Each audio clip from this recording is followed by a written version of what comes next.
and a state of intolerance.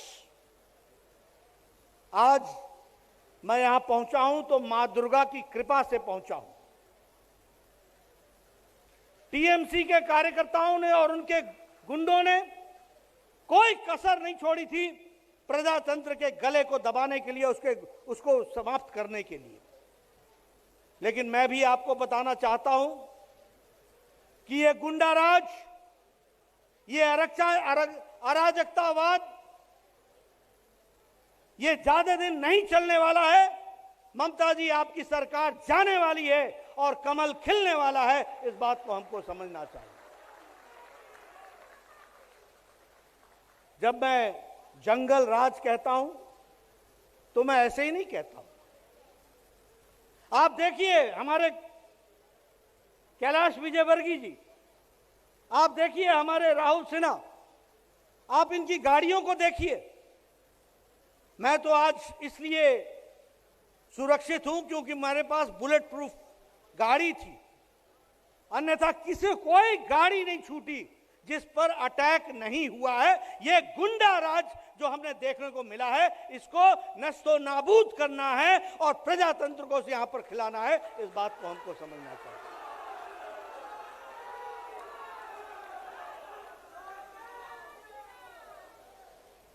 ये जो mentality है, ये जो विचार है कि विपक्ष को कुचल देना है, मैं इस विचार को कुचलने के लिए प्रजातंत्र के आह्वान करना चाहता हूं और प्रजातंत्र को आगे बढ़ाना चाहता हूं। मित्रों, आपका आशीर्वाद चाहिए। बंगाल जो संस्कृति के लिए जाना जाता है, बंगाल जो सभ्य भाषा के लिए जाना जाता है, बंगाल जो सभ्यता के लिए जाना जाता है, लेकिन ममता जी ने जिस तरीके का कृत्य किया है और जिस तरीके से वो सरकार चला रही है, बंगाल जो देश को दृष्टि देने वाला था, आज बंगाल को नीचे लाने का काम पकड़ा है ममता जी ने। इसको हमको फिर से ऊपर उठाना है और सोनार बंगाल बनाना है, इसको हमको समझना चाहिए। क्या रविंद्रनाथ टैगोर ने यह भाषा सिखाई थी, तू तड़ाक की भाषा? क्या श्री अरविंदो ने यह भाषा सिखाई थी? किसने यह भाषा सिखाई थी? यह संस्कृति की जननी, यह सभ्यता की जननी बंगाल आज ममता जी के राज में जिस तरीके से लोअर हाइट्स पर आ गया है, इसको फिर से ऊंचा उठाना है और बंगाल को फिर से उस जगह पर स्थापित करना है जिस बात के लिए बंगाल जाना गया है। इसको हमको समझना चाहिए। मित्रों, इस बंगाल में पिछले एक साल में 130 कार्यकर्ताओं की हत्या हो गई। 100 कार्यकर्ताओं का तो तर्पण मैंने किया है, 100, और पिछले एक महीने में 8 कार्यकर्ताओं की जानें गई हैं। और आज भी मालूम नहीं हमारे मोटरसाइकिल पे आने वाले लोगों को जिस तरीके से अटैक किया गया। ये मुकुल जी को देखिए किस तरीके से इनको चोट लगी है। अभी कैलाश जी अपना फर्स्ट एड कराने गए हैं। मैं इसलिए सारी बातें आपके सामने कह रहा हूं कि यही डायमंड हार्बर है ना, जहां से ज्योतिर्मय जी ने यहां का नेतृत्व किया था, who was known to be a non parliamentarian, और आज यहां का सांसद संसद में दिखता भी नहीं है। यह परिस्थिति आकर के खड़ी हो गई। It is a shame on democracy. यह प्रजातंत्र के लिए शर्म का विषय है। पुलिस का राजनीतिकरण हो रहा है, प्रशासन का राजनीतिकरण हो रहा है। आप बताइए, यह चलने देना है क्या? यह चलने देना है क्या? कमल खिलना है, कमल खिलना है, यही मैं आपसे कहने आया हूं। मित्रों, मैं तो सच में कल से देख रहा हूं, प्रशासन नाम की चीज ही नहीं है। There is no administration. प्रशासन कोलैप्स कर चुका है, कहीं दिखता नहीं है। अगर हमारी सेंट्रल सिक्योरिटी फोर्सेस ना हो तो बंगाल घूमना मुश्किल है। मैं समझ सकता हूं कि कार्यकर्ता की क्या हालत होती होगी, लेकिन मैं विश्वास दिलाना चाहता हूं, चुनाव की तैयारी करो, डायमंड हार्बर से भी हम कमल खिलाएंगे। इस बात को मैं आपको संदेश देने आया हूं।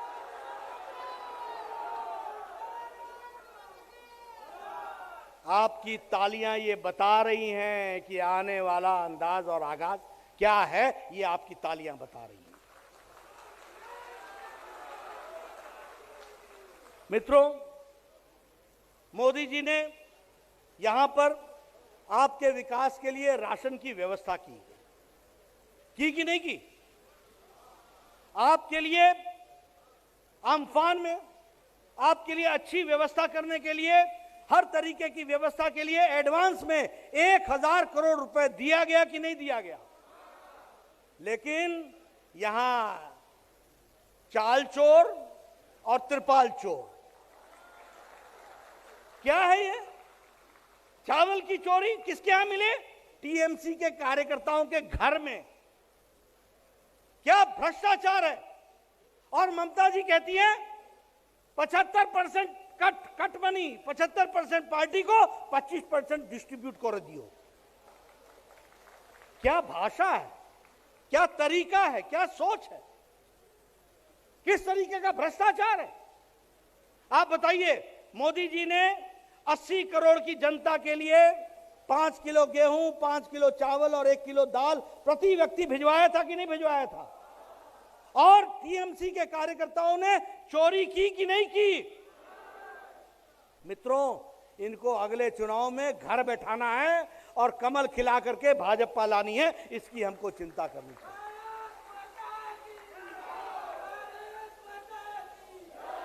आप बताइए, अम्फान में 1000 करोड़ रुपए एडवांस दिया था कि नहीं दिया था? वो पैसा खर्च नहीं हुआ, उसमें भ्रष्टाचार हुआ, और उसके बाद हाई कोर्ट में चीफ जस्टिस ने कहा कि सीएजी से इसका अकाउंटिंग कराओ, इसकी ऑडिटिंग कराओ। कहा कि नहीं कहा? और ममता जी सुप्रीम कोर्ट गई कि नहीं गई? भ्रष्टाचार को छुपाने के लिए सुप्रीम कोर्ट गई। भय काहे का है? काहे का भय है? भय इसलिए है क्योंकि भ्रष्टाचार किया है, अनाचार किया है। आप बताइए कि हमारे प्रधानमंत्री जी ने आयुष्मान भारत में 4 करोड़ 67 लाख लोगों को 5 लाख रुपए सालाना हेल्थ कवर देने का तय किया था कि नहीं तय किया था? किया था कि नहीं किया था? और ममता जी ने उसको रोका है कि नहीं रोका है? रोका है कि नहीं रोका है? अब आपने इनको अगले चुनाव में यहीं रोक लेना, इनको यहीं पर रोक देना, और आयुष्मान भारत हम लेकर के आएंगे और 4 करोड़ 67 लाख लोगों को 5 लाख रुपए का प्रति साल हेल्थ का कवर देंगे। इस बात को हमको समझना चाहिए। आप बताइए, 70 लाख किसानों को 2-2 हजार रुपए, 6,000 रुपए साल का मिलना था कि नहीं मिलना था? मिलना चाहिए कि नहीं चाहिए? ये कैसे मिलेगा, क्यों नहीं मिलता है? ममता बोलती है आमा के दिए दाओ, आमा के दिए दाओ। किसान के दिए दाओ नहीं, आमा के दिए दाओ। Cut money, cut money, cut money. आपने इलेक्शन में इनको आपने छुट्टी करनी है, इनको आराम देना है और भारतीय जनता पार्टी को काम देना है, ताकि 60-70 लाख किसानों को हम उनका प्रधानमंत्री किसान सम्मान निधि मोदी जी का पहुंचा सके। इस बात की हम कोशिश कर सके। प्रधानमंत्री आवास योजना, आप बताइए, गरीब आदमियों के लिए घर बनना चाहिए कि नहीं बनना चाहिए? 2 कमरे, 1 बाथरूम, 1 किचन, कोर्टयार्ड बनना चाहिए, पक्का कि नहीं? और प्रधानमंत्री जी ने 4,500 करोड़ रुपए दिया है। 3,000 करोड़ रुपए पहली किस्त में दिया है। ममता जी खर्च करबो ना, cut money, cut money, cut money. आप बताइए, ये प्रधानमंत्री आवास योजना पे खर्च होना चाहिए कि नहीं होना चाहिए? जहां झुग्गी वही मकान मोदी जी का चाहिए कि नहीं चाहिए? अगर चाहिए तो कमल खिलाना चाहिए और तृणमूल को आराम देना चाहिए। इसकी हमको व्यवस्था करनी पड़ेगी। मित्रों, मैं आपसे निवेदन करने आया हूं। मोदी जी ऊपर से पैसा भेजते हैं, यहां आपके लोटा में ममता का छेद है। जो पैसा जाता है सब cut money, cut money, cut money. अब बीजेपी का सरकार लानी है, डबल इंजन की सरकार लानी है। ऊपर से मोदी जी पैसा देंगे और बीजेपी यहां पर जनता में लगाएगी और उसके लिए खर्च करेगी। इस तरीके की हमको व्यवस्था करनी है और इसीलिए बंगाल को एक नए विकास की दृष्टि से चलने की जरूरत है। मैं कार्यकर्ताओं से कहना चाहूंगा, हर मंडल अध्यक्ष हर महीने, अभी 4 महीने पूरा चक्कर लगाए और सबके साथ घूम करके सारे शक्ति केंद्र में जाए और शक्ति केंद्र वाले सभी बूथ पर जाए। मैं आकर के देखा, रास्ते में साधारण आदमी मुझे ऐसे ऐसे करके अभिवादन कर रहा था। यहां परिवर्तन आ चुका है, लोग ममता से ऊब चुके हैं, उनको छुट्टी देना चाहते हैं। आप उन तक पहुंच जाइए, आपका वोट उनको मिलेगा, ये मैं आपको विश्वास देना चाहता हूं। मैंने सारे रास्ते देखा है, जनता त्रस्त है, जनता तंग है, उनसे छुट्टी पाना चाहती है। लोग डर डर के भी हाथ हिला रहे थे, उनके पास कोई झंडा नहीं था, वो बीजेपी के कार्यकर्ता नहीं थे, वो साधारण जनता थी, लेकिन वो कह रही थी कि वो तृणमूल से त्रस्त हैं और भारतीय जनता पार्टी के स्वागत के लिए आतुर हैं। इस बात को हमको समझना चाहिए। इसलिए मैं आपसे निवेदन करने आया हूं मित्रों, हमारा एक एक कार्यकर्ता जनता के बीच में जाए। जनता उनका इंतजार कर रही है, जनता आयुष्मान भारत चाहती है, जनता प्रधानमंत्री किसान सम्मान निधि चाहती है, जनता प्रधानमंत्री आवास योजना चाहती है। हमारी मोदी जी की 80 स्कीमें हैं जो बंगाल की धरती पर लागू नहीं हो रहे हैं, उसको लागू करने के लिए बंगाल की जनता आतुर है। आपको जनता के बीच में जाना होगा और मैं कार्यकर्ताओं से निवेदन करने आया हूं, आप आगे बढ़ो, भारतीय जनता पार्टी यशस्वी होगी। बंगाल में विशुद्ध भारतीय जनता पार्टी की सरकार बनने वाली है और डायमंड हार्बर में भी कमल खिलने वाला है, यह मैं आपको बताना चाहता हूं। इसलिए आपके बीच में ज्यादा न रहता हुआ मुझे आगे कार्यक्रम के लिए भी जाना है। समय देर हो गई, मेरे स्वागत करने वाले लोगों ने रास्ते में मेरा बहुत समय लिया, लेकिन फिर भी हम आप तक पहुंचे हैं और हम आपको बताना चाहते हैं कि नई प्रजातांत्रिक व्यवस्था में विचारों की छूट होगी, विचारों का इंडिपेंडेंस होगा और विचार के माध्यम से हम चुनाव भी जीतेंगे और लोगों का आशीर्वाद भी प्राप्त करेंगे। इन्हीं शब्दों के साथ बहुत बहुत धन्यवाद।